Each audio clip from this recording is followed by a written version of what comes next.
Vayetze, chapter 29, Pasuk Aleph, verse 1. Vayisi Yaakov Raglov. You'd see the Rebbe also said that, and you can teach the most sophisticated subjects even to a child. You can bring it down to their level. So they don't have to just jump into the water if they don't know how to swim. I'm saying we are jumping into the water. The fact that the Rebbe made it standard to study the whole Tanya. My sound is not working. Oh. I hear you. I hear you. You hear us. Let's continue with Chumash. Vayis Yaakov Raglov, Yaakov felt light-footed. So it literally means Yaakov raised his feet, and he went to the land of the people of the east. Rashi comments on the term Vayis Yaakov Raglov. Literally, Yaakov raised his feet. It means once in yesterday's Chumash, he got the promise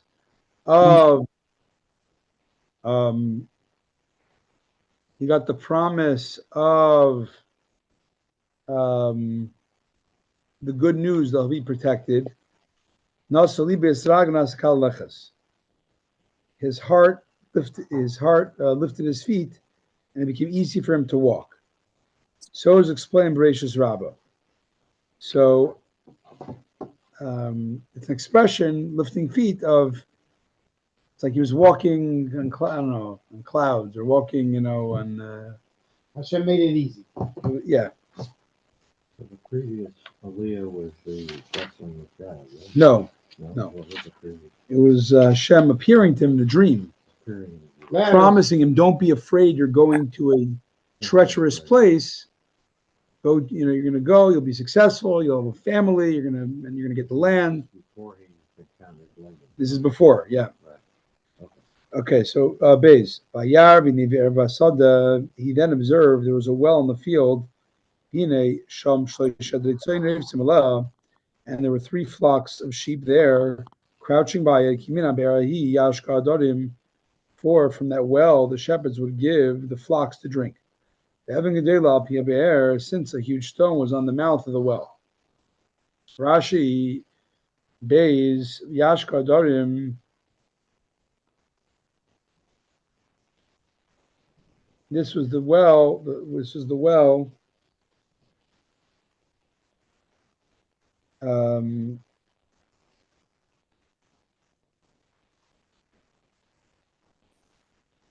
They give the flocks to drink. Mashkim haroyim es hadorim.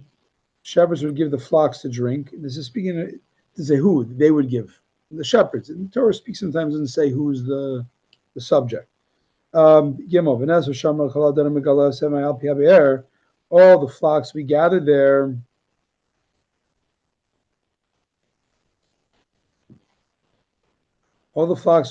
there. And they would roll the stone from the mouth of the well, and they would give the sheep to drink, and they would put the stone back in place on the mouth of the well.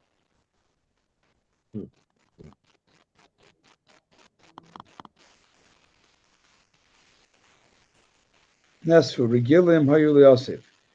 They were gathered there. They would usually be gathered. For they would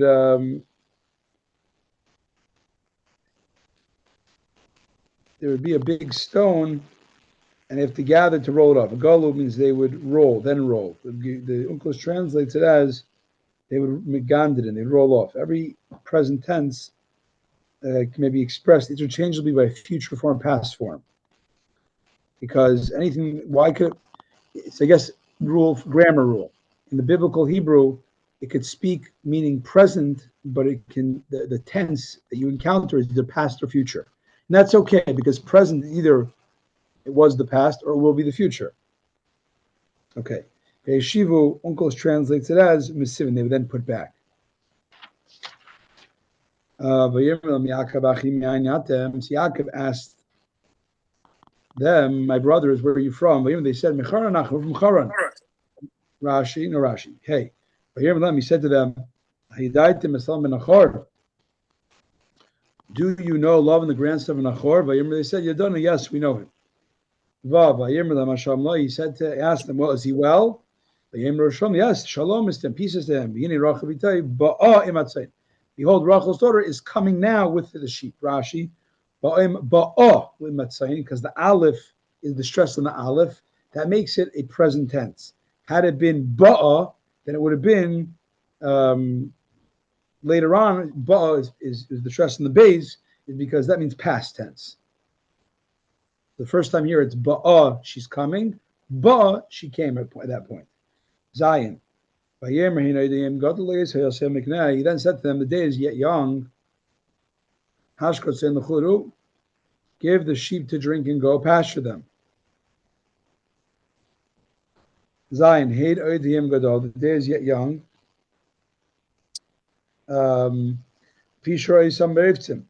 Since he saw the flocks crouching, he thought they wished to gather in the livestock. They wanted to gather no longer graze that day. He basically thought they were taking a day off, or ending the day early. So he said to them, the day is still long. The day is yet young. Meaning, if you're hired hands, you're not allowed to finish. You didn't finish your work. And if they're your animals, still, it's not time to gather the livestock. He was giving, unsolicited advice, I guess. Verse 8. They said back to him, we cannot give them drink. Till all the flocks are gathered with enough able-bodied shepherds. Then we will be able to roll the big rock So they want to make Rachel wait. Oh, it's Rachel. I think they're saying we cannot get the water. We don't have enough men here to take the boulder off the mouth of the well. Mm-hmm. Boulder's big and heavy. Understand? There's 3 flocks. Let's say there's 3 shepherds. They didn't have enough shepherds back to help pull the rock exactly. off. They're waiting for more shepherds to come, which was, I guess, was a safety. Yaakov is very strong. Well, we didn't get to that yet. The Yishkinu, I'd say, no, we'll give the sheep to drink. Rashi, we can't give them to drink because of the big boulder there.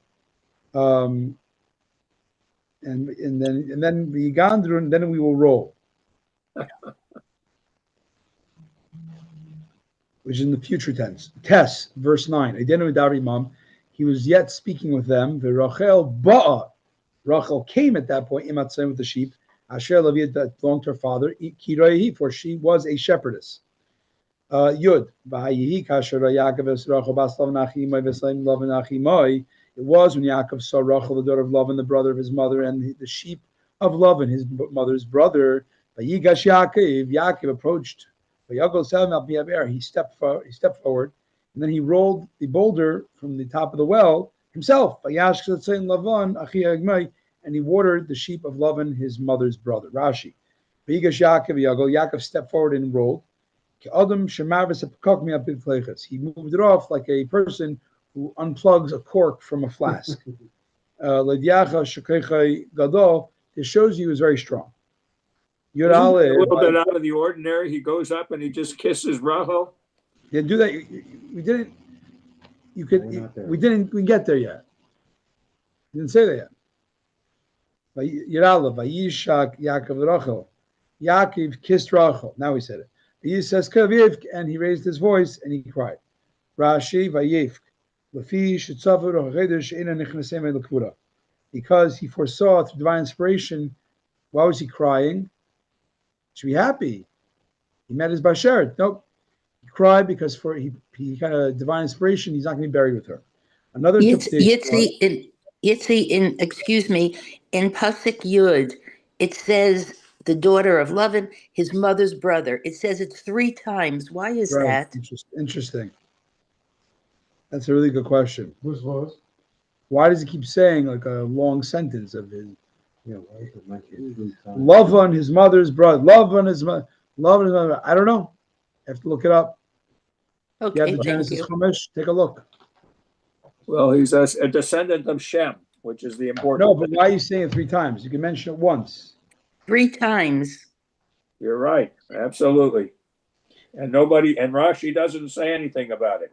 No. Rashi's goal, for some reason, Rashi only comments things that Rashi can comment on a lot of things, but he chooses. I'm only choosing to comment things that make the narrative very complicated to understand. That are not. He That are. mentions it in Yud Beit. Wait till we get to Yud Beit. Yeah. Okay. So Yud Beis, Vayagi Yaakov Rachel. I'm in the middle of Rashi. Rashi Yud Aleph, bottom of 18. Another interpretation. Why was he crying? Because he felt bad. He came empty-handed. Why did he come empty-handed? He said, Eliezer. First of all, Eliezer, my father's servant, my grandfather's servant, when he came to get a wife for Yitzchak, my father, he came with gold, rings, and delicacies. I'm impoverished. I have nothing to give you. Or nothing to give. Why did he come empty-handed? His father didn't give him money to go. So it says, it's a backstory. The Medrash says, Eliphaz, the son of Esav, basically his father, when Yaakov fled Esav, Esav dispatched his son Eliphaz to go kill Uncle Yaakov. And he got him. He caught up. But because Eliphaz had mixed feelings, should he kill? Why? Because Eliphaz grew up under his grandfather Yitzchak's tutelage. Wow. So he didn't want to kill him. But he said, I have a problem. My father is expecting me to kill you. What should I do? He says, take all my money and you can say you killed me. Because technically, an impoverished man, in a certain context, is considered like dead. Mm-hmm. Because there's nothing to give himself life. So you could say he's dead. And technically, that's true. Mm-hmm. And in a legal sense, I'm considered dead with no money. Yud Beis, Yaakov the Rachel ki Yaakov Yahu. Yaakov the Rachel's father's son, that he was her father's son, relative. And then he was Rivka's son. And she ran and told her father. Rashi, ki Yaakov Yahu. He was her father's brother. He was a relative of her father, as in for we relatives. Achi means not a brother, it means a relative. He says elsewhere. But the Medrash actually was saying, why did he say it's my father's brother? I'm sorry, that I'm your father's brother. So the simple meaning is I'm your father's relative. The deeper meaning is like this. I know your father is a renowned trickster. And if he thinks that he can trick me, I am his brother in trickery. So if he's a trickster, if he's going to be this tricky side, I'm Yaakov. I outsmart Esav. If he's Ben Rivka, I'm sorry, and I'm also Rivka's son. But if he has repented his ways, he's not a trickster, then I'm the son of Rivka. I'm the son of the righteous Rivka. Don't mess. But Tagalavia, she told her father. Why she told her father? It must have been her mother was dead, because the way of a girl is to tell her mother first if she meets her, Bashert. But she went to her father because she had no mother left. Okay, Gimel. When Lavan heard the news of Yaakov, his nephew, he ran forth to meet him. He hugged him. He kissed him. He brought him to his house. And then Yaakov told Lavan about all the things that happened to him. Rashi, he ran to meet him. Since he thought that Yaakov was laden with money for even the servant of that house, he thought, if Yaakov's coming, he must be loaded. The servant came with 10 loaded camels. The Yachabik, when he saw he had no money, he said, maybe he's got diamonds in his sewn into his garments. I'll hug him to feel him up. When he saw there's no diamonds in his garment, he's feeling his pockets, he said, maybe he's got some pearls hidden in his mouth. So he kissed him. He stopped for Lavan, then Yaakov said, Lavan, what happened? I have no money. Stop feeling me up. That's pretty cynical, if you ask me. I only came because I was fleeing for my life, my brother, and I have no money. You're David. By Yimmerly, Lavan said to him, he says, nonetheless, you have no money, you're my flesh and blood. So you can stay, and Yaakov stayed a month with him. Rashi, he said, "No, unless you're my flesh and my bone and flesh and blood." Meaning, really, you got no money, I shouldn't take you home. But because there is some relationship between us, I'm going to take care of you for a month. And he did that. He let him stay for a month. What a nice guy. But even that wasn't so nice because he made him work. Tend the sheep for that month. Tesvav, Yaakov, Lavan said to Yaakov, Hachi atam, just because you're my relative, about Tanichim, should work for nothing for me. Hagid li ma muskurtecha, what's your wages? What's your price? Rashi, Hachi ata. As we said, he made him work a month of sheep, and he saw he was really good at it. So he said rhetorically, just because you're my brother, my relative, you should serve me for free. I mean, he was being as if he's being nice. He just wants to keep him on the payroll because he's a good worker. Mm-hmm. And you're going to Vadatani means for future tense. So any word that is the avar is past tense. You put a vav, you can flip it. I don't know if it always is, but a lot of times it flips it from past to future just by a vav. This is where are you reading? Where are you reading? Rashi Tesvav. Middle of the page 20, Rashi. Now verse 16, Tezayin. Love and Shtevanois, Love and two daughters, Shem and Leah. The first daughter's name was Leah. Shem and Rachel, the younger daughter was Rachel. Rashi. Rashi, Yudayin. Ve'ene Leah Rakois, Leah's eyes were tender, but Rachel was beautifully formed, and a beautiful appearance. Rashi, Rakois. Leah had tender eyes. That means, why? Because she thought she was going to end up marrying the wicked Esav. Because the people were saying, the gossip tabloids were saying, oh, Rivka's got two sons, and Lavan has two daughters. The older will marry the older, Leah will marry Esav, and the younger will marry the younger, Rachel will marry Yaakov. And she would cry herself to sleep or whatever, cry. She's going to end up marrying this wicked Esav. That's why she, at that point, was tearful.